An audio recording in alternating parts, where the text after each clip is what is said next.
where you are. That's it.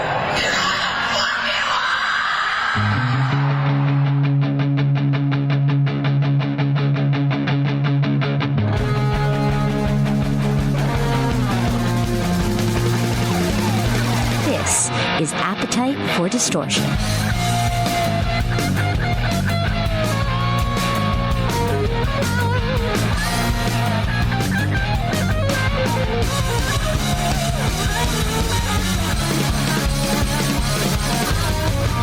And welcome to the podcast, Appetite for Distortion, episode 244. My name is Brando. Fun one for you today. Two really awesome guys we're going to talk to, of course, about Guns N' Roses, amongst many other things. But coming up a little bit later on, we are going to speak to paranormal investigator. That's right, Steve Gonsalves. You may know him from Ghost Nation, Ghost Hunters, Discovery. Every single Saturday, there's a new episode. He has a new documentary out, The House in Between. And what is he doing on Appetite for Distortion? Well, he likes Guns N' Roses, for one. But this is something I like to do. Yeah, we can interview rock stars every episode, and I'll be happy, of course. But to get the random people, the high profile, yes, I want to continue to get your story, the fan. And thank you to so many of you who are reaching out. They don't want to talk about other events, other concerts, famous concerts in Guns N' Roses history. So we're going to do more episodes.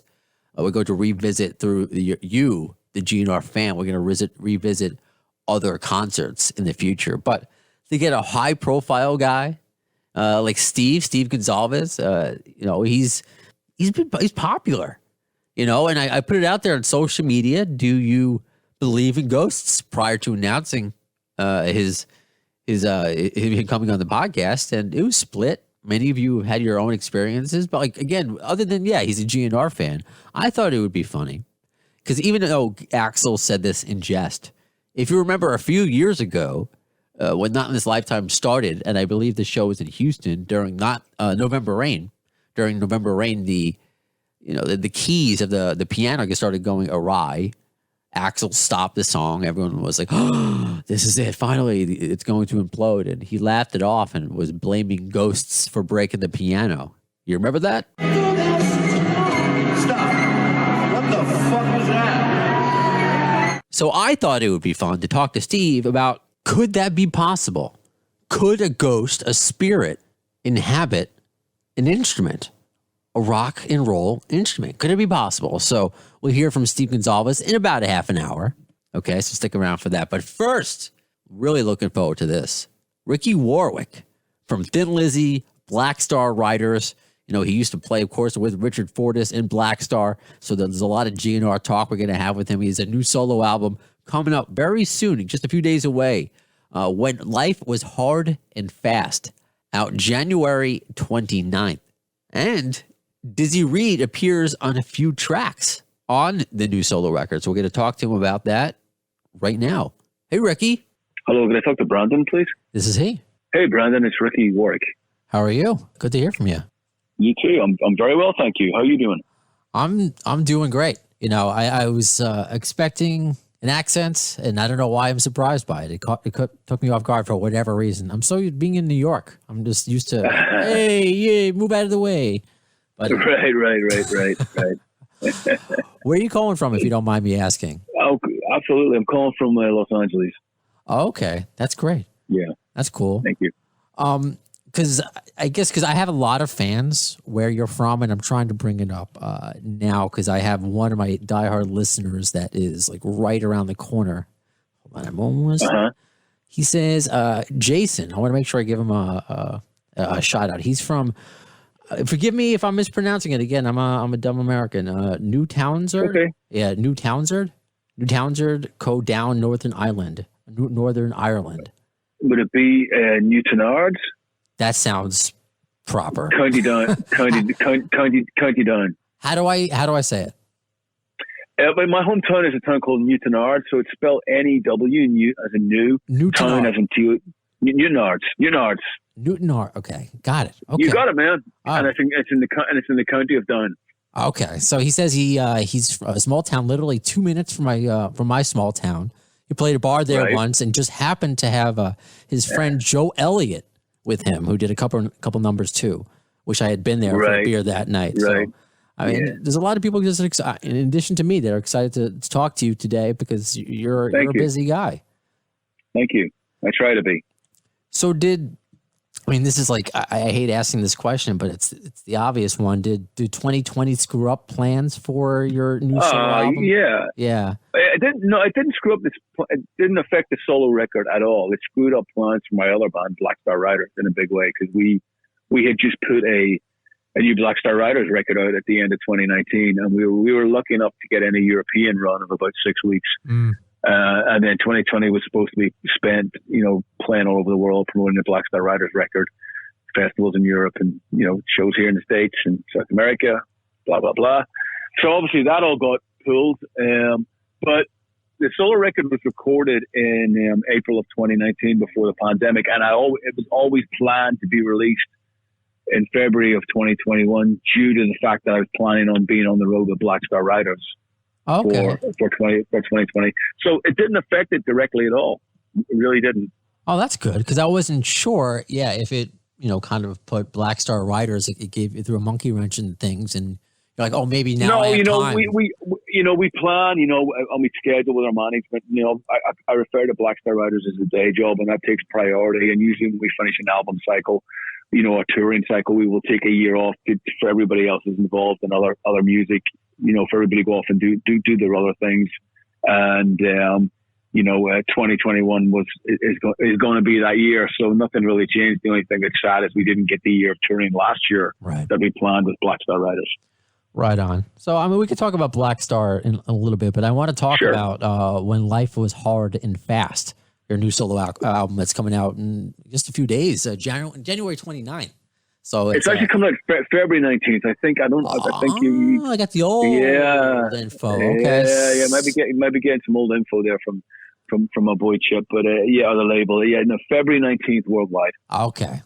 All right. So more time because, for me, got about a month. Okay, because I got to hear the record, so I'm excited for other people to hear it because it's good. Thank you so much. Thank you. And you had a lot of people work on this, as well. So I guess how did you put this together? Because is it kind of like the brainchild of you and Keith Nelson, the former member of Buckcherry? Was it? Yeah, Keith and I were the main guys. I approached Keith about co-producing it, and I had the guts of the album written and produced it, and asked Keith to finish writing the thing with me. And Keith has a great little studio here in LA. So predominantly it's me and Keith. And then, we put together a band to record the backing tracks, which featured Robbie Crane from Blackstar Riders and Xavier Muriel, who was also ex-Buck Cherry. And then when the backing tracks done, those guys departed, and it was really me and Keith in the studio. But like you said, I'm very blessed in that I have some wonderful, wonderful friends, first and foremost, and those friends happen to be insanely talented artists, and I happen to be big fans of what they do. So the great thing about doing a solo record, Brandon, is you get to be a narcissist and you can reach out to all these people and have them play on your record without pissing off anybody else in your band. And what's great is because you get somebody like Joe Elliott to sing backing vocals, right? So he's not. So how does that happen? Because that goes to show he doesn't need to be the guy.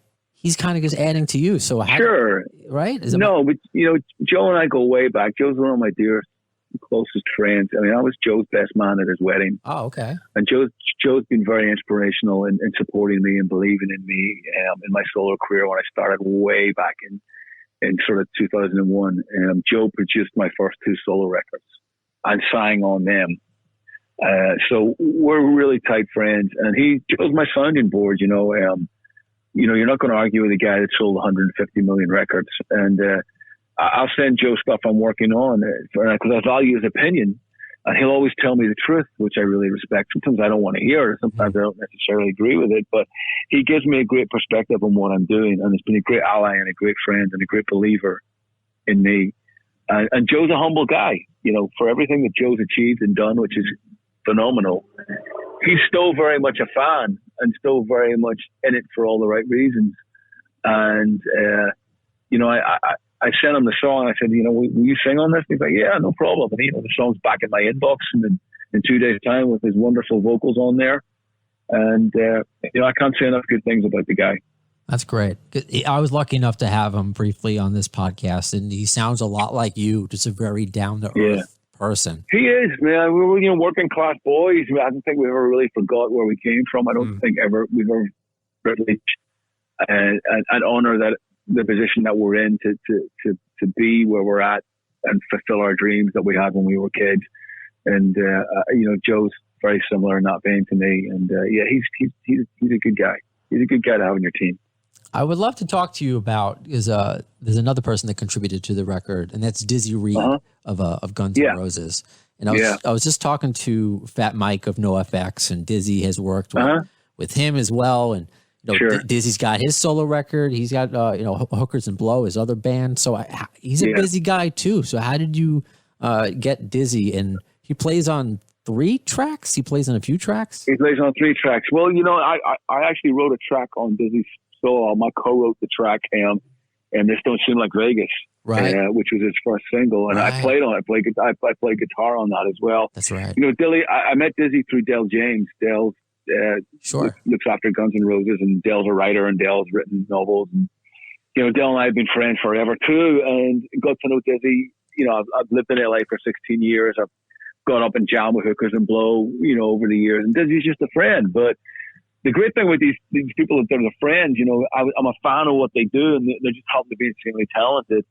And the good thing about Dizzy being here in LA was Dizzy was one of the special guests that we could actually get into the studio and actually get him in the room and see him play, because he's here where we were making the record, and he's just great. He's just a great dude. He came down and nailed it, and absolutely thrilling to have him on the record. Right on. And I got to keep with the theme, because you're on Appetite for Distortion, of course. Of course. The theme with GNR. This is a question, though, from another listener excited to hear from you. James William. He says, ask him about working with Richard Fortus and joining Guns N' Roses on tour in 2002 as Thin Lizzy. It was just before they became Blackstar writers. That's right. Yeah, so that 2002 tour introduced me to Lizzy and Ricky. I met him at Scott in 2013, and he was gracious about GNR and Axl. Yeah, man. That tour was actually 2012. It was 2012 in the UK that we did that. Oh, he wrote it right. I've been awake since 3 a.m., so I can't read anymore. Hey, that's totally cool. The Guns guys are all Lizzy fans, and we get asked to do the tour, and it was amazing. Obviously, like I said, I'd already known Dizzy prior to that. I knew Dale James, that works in the camp, very, very well. Dale's a good friend of mine. I knew quite a few guys that were in the band. I knew Tommy Stinson was playing bass. I'd known Tommy for quite a while.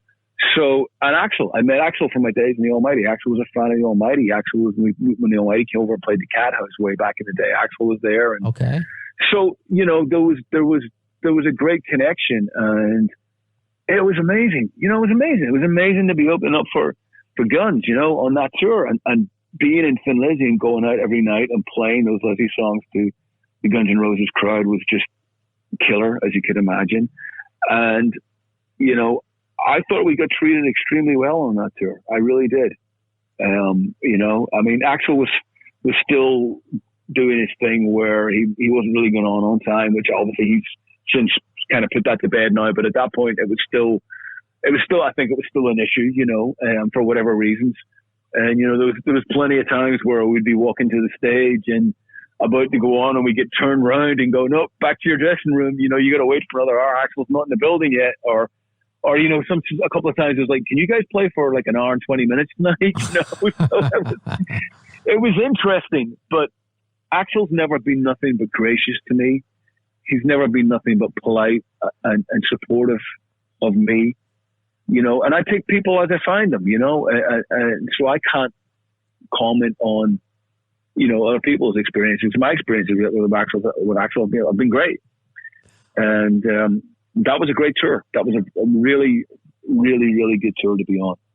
Honestly, and it's not like I ever go searching for the negative. Every person I've had on here that has had interaction with Axl has sung his praises. And it's not like they're always selling something or trying to get in his good graces or whatever. Sure. I think it's just a lot of media twisting stuff. Yeah, look, I'm not afraid. If somebody's an asshole, I'll say they're an asshole. I'm not going to hold back. But like I said, nothing but Right. Axl would bring us into the green room, and we'd have a few drinks with him after the show a couple of times. And at the end of the tour, he bought everybody in Lizzy. He gave us all a gift. Thanks for coming out. Here's a present. Am I allowed to ask what that gift is? Yeah, he gave us all little boom bob, little portable little speakers, really really good ones. Okay. And that's amazing. That doesn't often happen, and so I can't say nothing bad about it. I'm a Guns N' Roses fan, so an honor to share those boards. Right on. And before I guess move on from that, do you have a favorite GNR song that maybe you like to sing? I don't know if you've ever. I've never sang GNR. Axl. Never. They're not really in my range. Okay. But it's got to be something off Appetite for Destruction. I mean, I think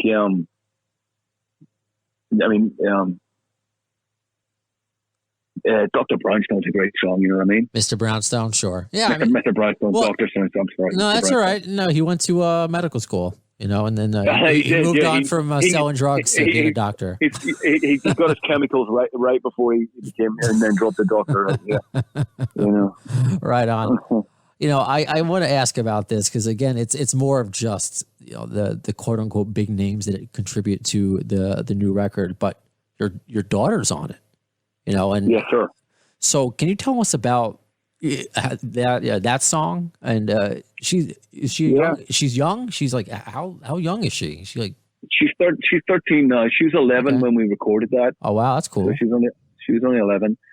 The song's about her. I wrote the song for her, and we were recording it, and she was really starting to get into music. She started playing the violin and the guitar, and every night she'd be in her room singing, and I'd hear her voice, and I was like, this kid's got a great voice. Listen, honestly, I'm not one of these parents who go, gotta have my kid on there, even if they can't sing. Right. It's like she earned it. And I said to her, hey, this song's about you. You want to come in and sing some backing vocals with your dad on it? And she's like, yeah, okay. I was nonchalant and sort of unfazed as kids are at that age. And she came into the studio and hung out with me, Keith and I that day. Keith's a father himself, and we had just a good old day hanging out with her, and she did some killer vocals on it, and it was just a real super proud dad moment for me to have my little girl on the record.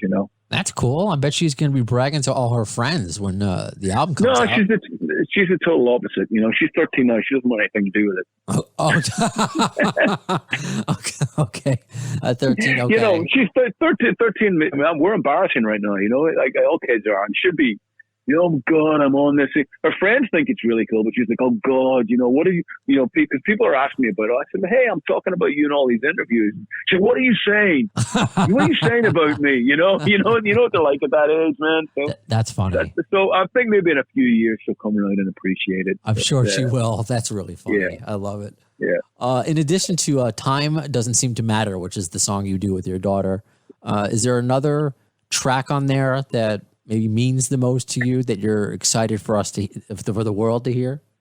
I mean, they're all really personal. I mean, I always write from the heart and from the soul. So, I always think of my songs as a personal diary of what I'm thinking and feeling when I'm writing that song. I'm touching on a song like, I Don't Feel at Home. It's touching on a member of my family that's struggled with addiction their whole life, and sort of written for them, again, about them. So that's pretty close to home. A title track, When Life Was Hard and Fast, is about me growing up in East Belfast in Ireland when I was a kid, and my dreams and my aspirations. Before we had internet and cell phones, and we used to play outside and get in fights and get dirty and dream of being either a soccer player or in a rock and roll band. And, so yeah. I love it. Again, I've listened to the majority of it. I mean, I can listen to it at my leisure. It's great. That's what's Thank great you. sometimes about doing interviews. It's you get to hear an album before anybody else does, but is absolutely. Well, I'm so glad you dig it. Yeah, I mean, a lot of like surprises and you don't expect, and just because, especially with the song with your daughter, just the pacing, I'm like, whoa, his voice can do that. Yeah. So it's a great story. Great story about that song, Brandon. That I brought the song in, and Keith and I had it pretty much finished, and Keith came up with a sort of couple of killer Keith Nelson, a couple of killer arrangement ideas, and changed a couple of chords. We demoed it, and the day we were going to demo it, I was in the studio and I had a really bad head cold. I mean, really bad. I could hardly speak. And Keith says, "Let's just demo this song." I went, "Oh man, do we have to do this today? Can we not work on guitars?" I said, "I don't really want to sing." He said, "Look, it's just a demo. Just sing it." So literally just threw the mic up in front of me, and I sat and played it live, acoustic and vocal in the one take. And if you listen to it, my voice cracks in the song a couple of times due to the head cold. But it's kind of cool the way it cracks, It kind of adds to the emotion of the song. So, roll on 6 months, we're in the studio, we're making the record for real, and Keith says, "Okay, let's do Time Don't Seem to Matter," and we throw up the mics, and I sit there with the acoustic. Can't recreate it, can't get the same feeling, can't get the same vibe. We spent an afternoon on it, the resonance that the cold was giving my voice at the time wasn't there, so we sort of looked at each other, got to sort of 6, 7 o'clock in the evening, and we just sort of said, "Let's just keep the demo." And so the demo was actually on the finished album, and we added the strings, and obviously Pepper came in, my daughter, and sang on it later. But the core of the song and the main vocal and the guitar is from the demo.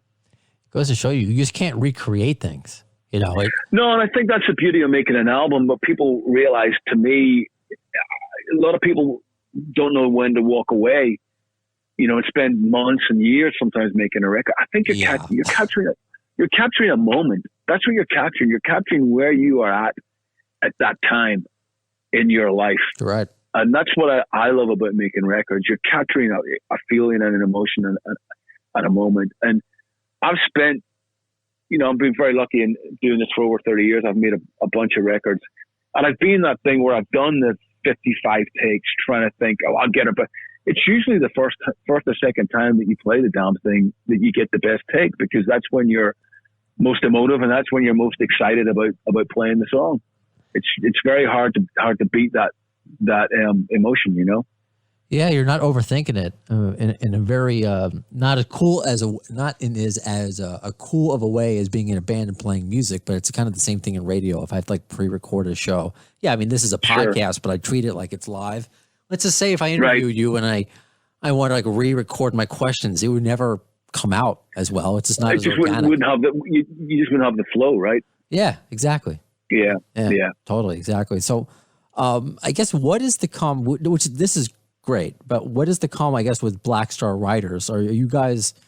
It's on hold. Like, you had a new album. Yeah, we're on hold. We have written a new record, and it's demoed. I got the chance back in June when some of the restrictions here on the West Coast weren't as bad. Our guitar player Christian Martucci lives up in Oregon, in the middle of nowhere. I think he has a studio up there. So I drove up, and him and I hung out for a week, just the two of us, and we were able to demo most of the ideas that we had. So it's demoed. We're good to go. We just need to wait till we can all get together safely in a studio, because we all live all over the place. So, it's a question of flying Scott Gorham over from London and UK and Chad, our drummers, up in Pennsylvania.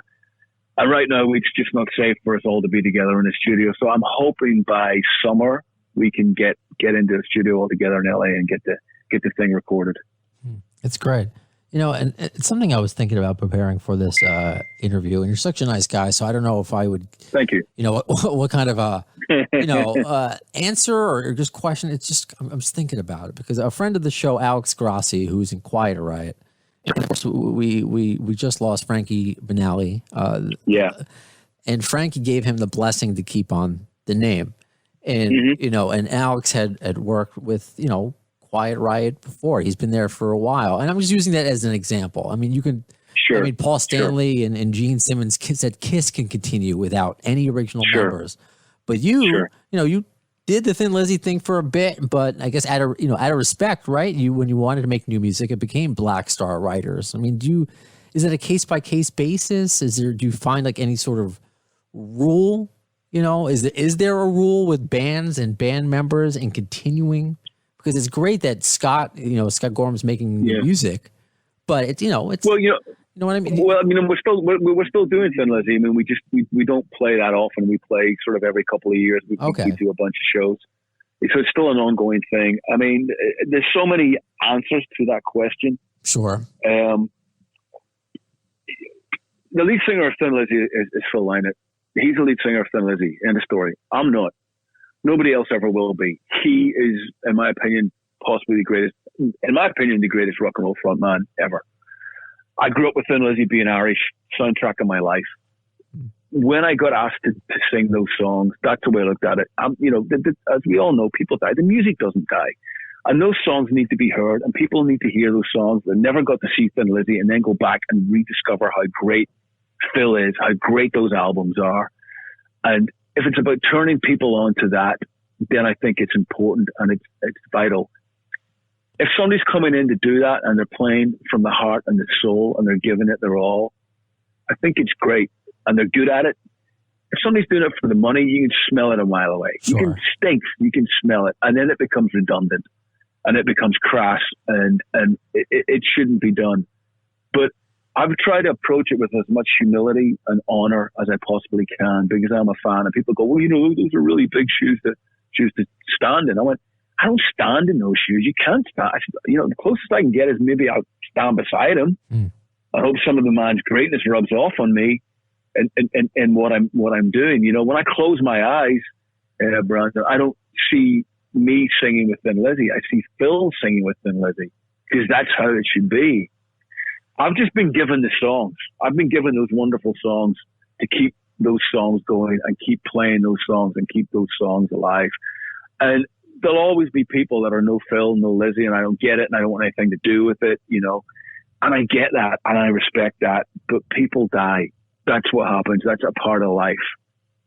But if I passed on, I want my music to be sung and played by other people after I'm gone. That's why I created it. It's a legacy.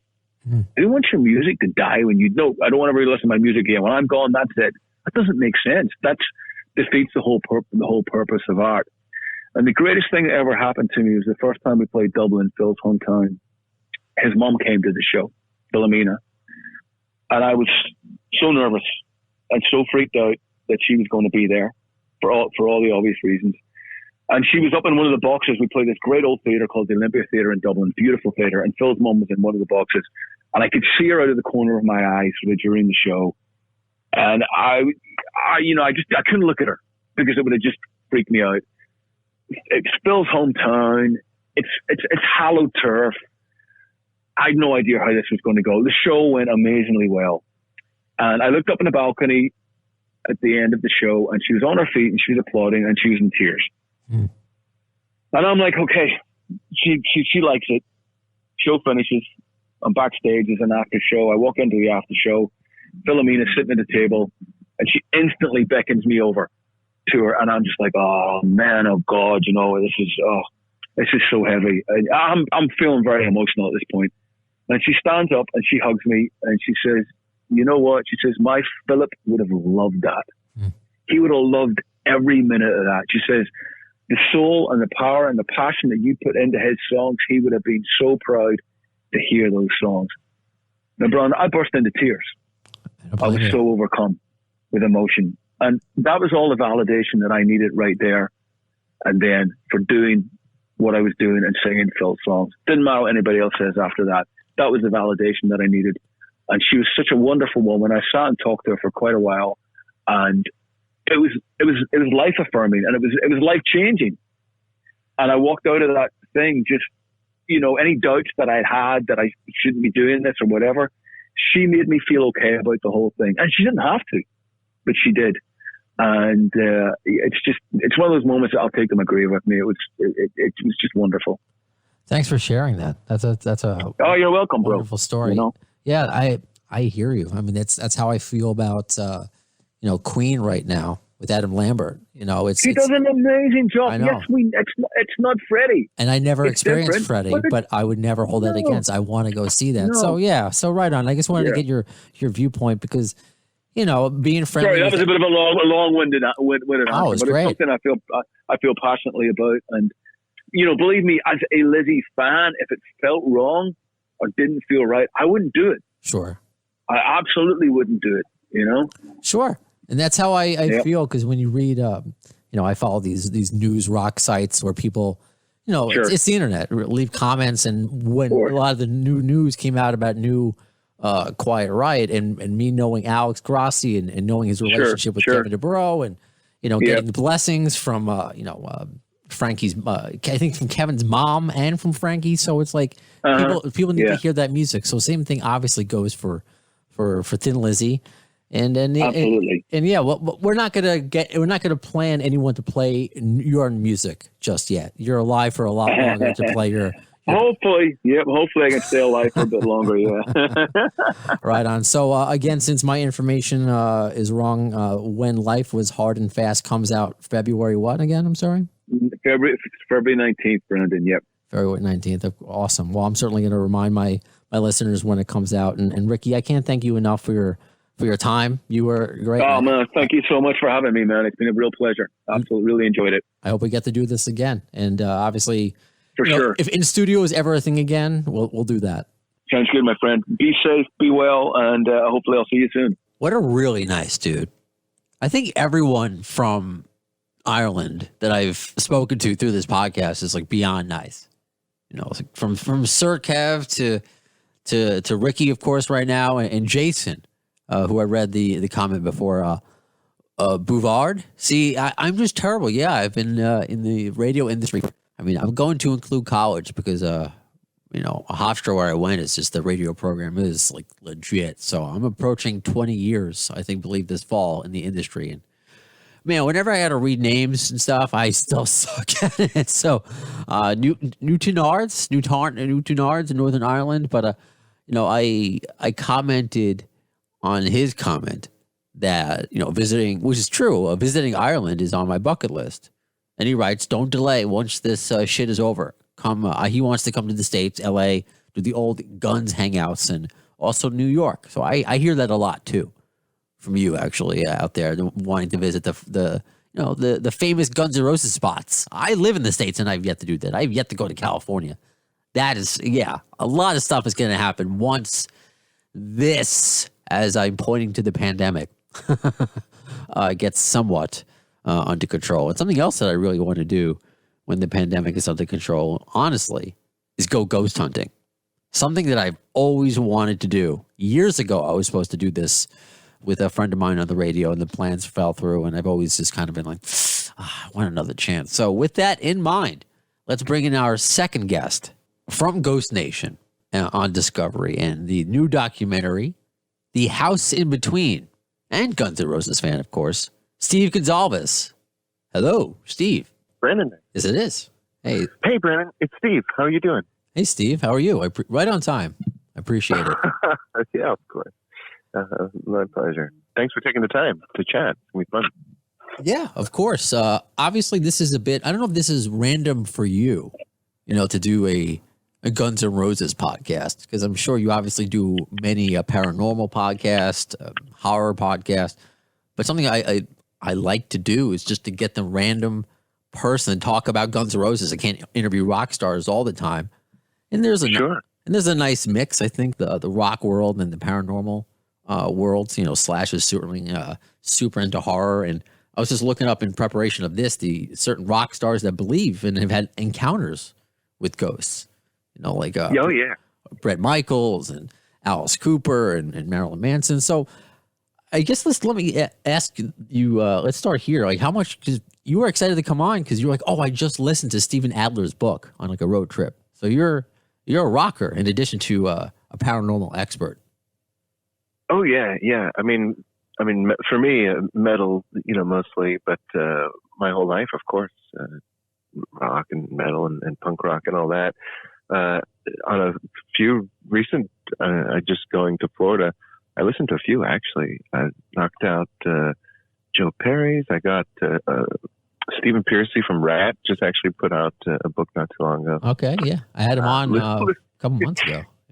Yeah, I listened to that. His book was actually a sleeper for me. I didn't think I was going to really dig it as much as I did. It was awesome. But yeah, I play drums, so I've been in bands my whole life, and I've had some run-ins with a lot of musicians. I've done a few things with Corey Taylor from Slipknot. I've bumped into Alice Cooper a few times, and even have talked at a few theaters after he has, and he's left a few messages on like mirrors for me and things like that. Meatloaf has been on our show a few times, which is fun. So I have some mix-ins with the music world, but definitely a fan. Have a baseline knowledge. I can talk music, but I'm not, an aficionado necessarily. Do you ever?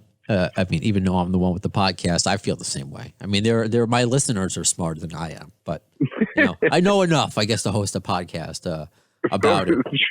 But I'm intrigued to talk to you because I've said to my listeners, one of my dreams is not just to interview Slash, but to talk to him about horror. Because I'm obsessed with it. However, I'm going to quote my friend Maddie B, who does radio up in Cape Cod. As far as the paranormal goes. Okay. It's like I want to believe, but I have yet to personally experience that physical, I guess, contact. So. I guess when was the first time, just to get a brief history, that you had, I guess, a physical contact with someone from another realm? Because it's again, I'm fascinated. To be completely honest, I had the Ghost Nation Marathon on yesterday on the Travel Channel in preparation. I'm like, in a way, I'm like, is it weird? Am I weird that I'm jealous that I have yet to have any of these experiences? I'm jealous of people that I know or on TV on their show that have met a ghost or in some fashion. I'm like, what about me? I feel, I don't know. You're probably not looking for it quite as much as we are. We're a bit more, open to that experience in terms of just accessibility, going to places that are supposedly haunted, and dealing with families that, think they have that going on. But, out of everything that we come across, we are able to, disprove, I would say, about 80% of the claims and stories and even, full cases. If we go on, 8 or 10 cases, we probably won't find much at 4 or 5 of them. It's just the nature of how things happen. But in terms of, having your own experience, it may happen. We don't know what their interpretation of time and space is. What is, 40 years here could be just a thought there. We really don't know. We don't even know where there is, so there's not, So how do we measure that? Science, seems to point towards more of a multi-dimensional type of model when it comes to the paranormal. And, us fringe sort of investigators tend to think it's maybe a little more steeped in the human experience, such as, people that were once living and have passed and are still here for whatever reason. Okay. Yeah. See, that's what I like your approach, because I'm a man of science and you are attacking it from the most scientific way possible, which is a lot of, just a process of elimination. And then when you can't explain what's left over, it's just, it drives me crazy. It's like, I want to, I want one of those experiences, but obviously to talk, and I know people have poor experiences with the supernatural as well. Again, I'm into horror. I've seen Poltergeist, so I don't know. I say I want to meet a ghost, and maybe I'll change my mind. But to kind of cross both the worlds here, yours and the theme of the podcast, I know it was said in jest. It was a few years ago when Guns N' Roses got back together, or I should say Axl, Slash, and Duff. And I believe it was a show in Houston, and people met like the new Axl, the nice Axl. Like when things would go wrong, he didn't throw a fit and cancel the show. So he was playing November Rain, and all of a sudden you just hear these random keys being played. It was very awkward. And he just said, stop. He has a smile on his face. He's like, what the fuck was that? And he makes a comment about ghosts. So I actually have it's a short clip that, I'm trying to add a bit of a production to the podcast. Stop. What the fuck was that? I don't mind ghosts or gremlins, but they should probably learn the fucking song. So he doesn't mind ghosts or gremlins, but they should learn the fucking song. So I thought that was funny. I guess my question to you be: have you ever heard of that? A spirit. I'm trying to think of the best way to put it. A spirit to be. I know you hear houses, but possess a musical instrument. Have you heard that? Is that a story that maybe Alice Cooper has told you, or Meatloaf, a piano or guitar, anything like that? I haven't heard specific stories of that necessarily. Okay. But there is a whole type of haunting where objects can be haunted. It's called an attachment. So, for instance, if B.B. King, if I think his guitar's name's Lucille, right? It is. If she's, he played that guitar every day. He loved it. He cherished it. There is a chance that, somebody could be attached to an object. It's usually through strong emotions, whether it's, tragic or, love and devotion. So, that can certainly happen. Absolutely. I can't think of any stories to relate it to musicians, specifically. But yeah, an attachment is something that can happen with inanimate objects. That still in itself is fascinating. Again, to tie it to my horror brain, now I'm just thinking of like Annabelle or things like that. But I don't want to think about that. I want to think about Lucille being haunted in the best positive way. Yeah. I love horror movies, so I'm down to talk horror movies too. Most of my tattoos are horror movie based. Pretty. Right on. So what is? And as far, since I've seen so many horror, and I've talked about horror a lot because when it ties in not just with Slash, Del James. I mean, there are rumors I know Slash has produced some horror movies. There are rumors that he may be doing something with Stephen King. I don't know if I'm making that up. We'll see what happens. But what movies have you seen that really get the paranormal experience right? There's a lot out there. I mean, more than just I'm not talking just like Blair Witch. Something that maybe underground that you're like, you know what? These people experienced it. They got it right on camera. Yeah, that's actually a great question. And one that I don't get asked as often as I thought I would, but it's kind of funny because first off, you can think Ghostbusters, and as well as it, is overblown and kind of crazy. Dan Aykroyd is somebody who is a paranormal investigator, believes in the supernatural. His parents were very famous paranormal investigators. True. And and so he brought a lot of that terminology and a lot of that methodology, from his parents and the way they would investigate to that movie. And that's true. Ectoplasm is a phenomenon that some researchers chase around, and are you going to come across Slimer and things like that? Absolutely not. But there's some of that slow moving, methodical questioning. Even in the beginning with those cards, those are Ryan Research Center cards. At the beginning of that movie with, Peter Venkman, and he's holding up the cards saying, "Can you see this?" Those are. Oh yeah, a couple of wavy lines, and he kept shocking the guy. Yeah. Yeah. But aside from that, Poltergeist, the way the investigators approach it very slowly, and they just have these handheld, and they set up, if you'll notice, they even set up a bit of a command center like we do currently nowadays, where they have the cameras, they have a spot that they sort of work out of. They are trying to look at other scenarios, and even when they are approaching the room, they say out loud, we have caught some interesting things. Over the course of 4 hours, we saw a truck move 2 inches, through time-lapse photography, and then he opens the door and everything's going crazy, So the way they are acting and approaching it is actually pretty close to real life until they open up that door and stuff, starts flying through the air. Right.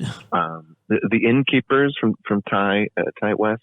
That was a great movie. Yeah. It's a great movie, but the way they just sort of sat in the hallway there with their recorders and just listening and jotting down notes and stuff, that reminded me of the early days before TV, when you were 15, 16, 18, 19, 20 years old, just popping yourself in, supposedly haunted places and doing what you can do.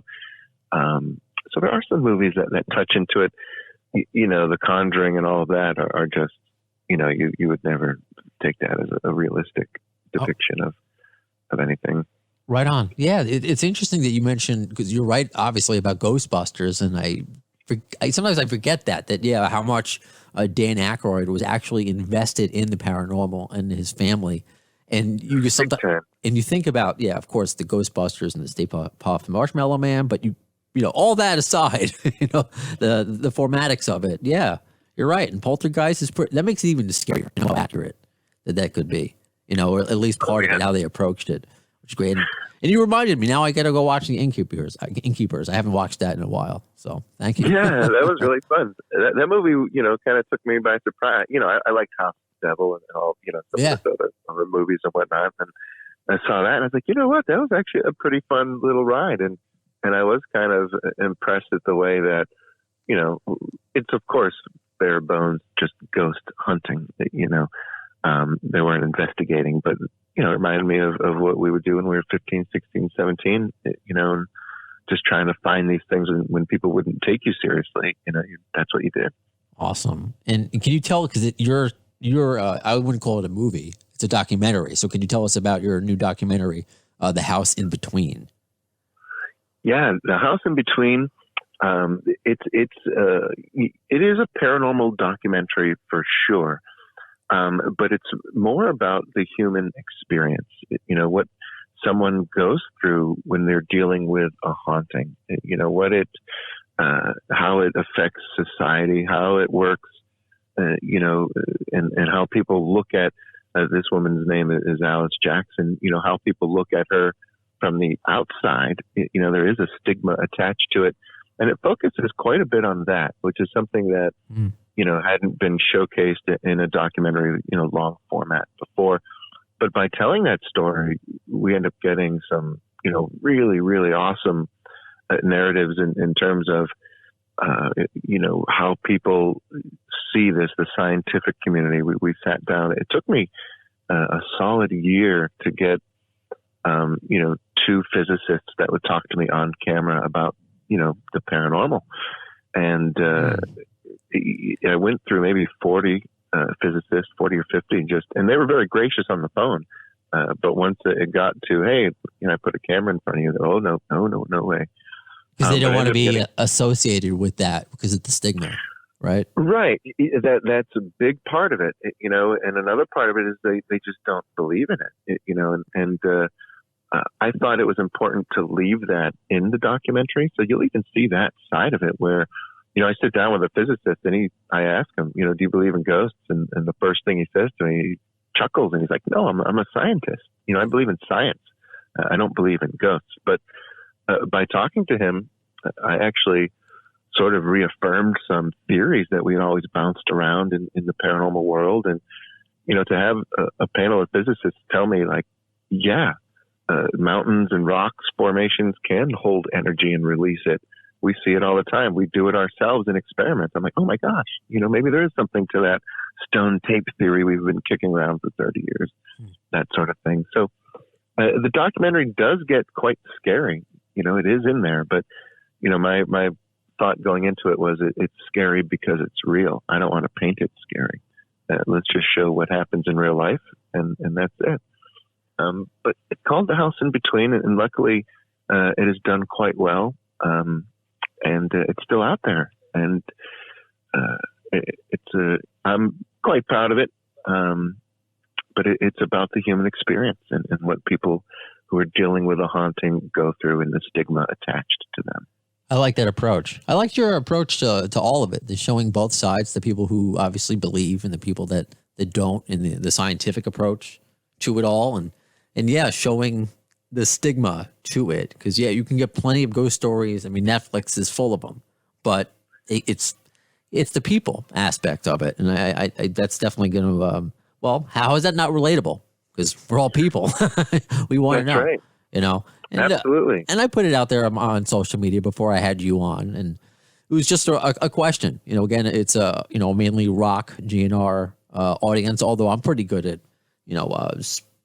casting a wide net and using my 6 degrees of GNR bacon, as I call it.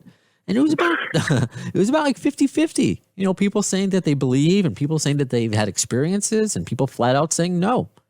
So, you know, like I said at the beginning, I want to believe. So if there's ever a time where the stars align and I can go ghost hunting with you, I will go. I was supposed to do that on the radio in a different life, but it just fell through, and that's something I've always really wanted to do. I laugh now. Maybe I'll, you know, have that experience. I'll cry, pee myself a little bit, but at least I'll have that. I'll have that experience. You know? I've done all of those things, so Sure. no worries. Sorry, I sometimes I can't help but think of the South Park. I don't think they were making fun of you guys. I think it was just ghost hunters in general about. No, it was us. Oh, it was us. Oh, it was Yeah. you guys. Oh, sorry that it was our show, Ghost Hunters. They used our music and everything. Yeah. Oh, I'm sorry. I'm laughing at your expense now. I mean, obviously, I like you too. You know, and so, but it's, Yeah, no, don't. They got in touch with us ahead of time and worked it all out, made sure we weren't going to be offended. And, oh wow. you know, they had to get permission to use the music and all of that. And, they even, Okay. it was very funny. You know, we all kind of laughed about it, but they definitely, in that South Park episode, they showed them peeing and crapping their pants. Hey, that's a badge of honor, I think, to be. Of course, Yeah. absolutely. I mean, for the paranormal world to, you know, even make a nip at pop culture was pretty intense for us. So that was awesome. That's cool. Well, thank you, Steve. Continued success. Again, the documentary is The House in Between. You can go to thehouseinbetween.com. Steve Gonsalves is on all over social media. And I hope we get to do this again. Maybe, you know, when GNR tours, maybe Slash's Les Paul will get haunted and we can talk about that. Hey, please.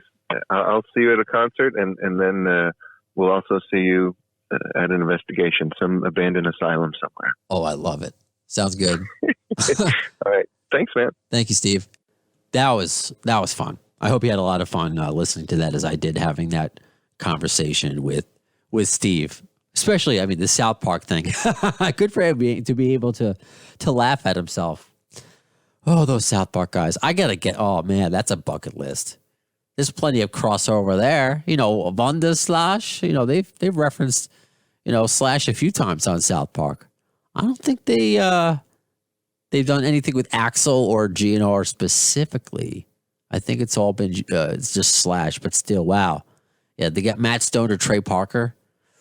Ooh, I got to look into that. All right. So let's wrap up this episode while I look into how to make that happen.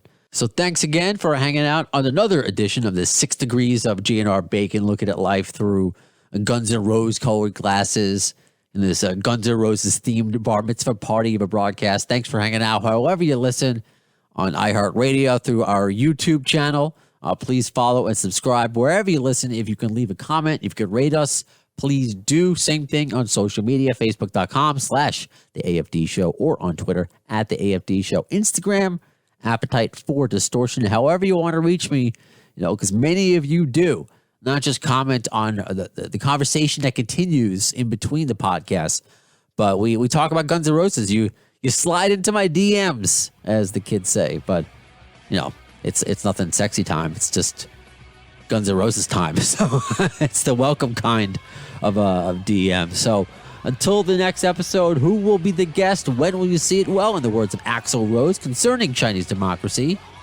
you'll see it, I don't know if soon is the word.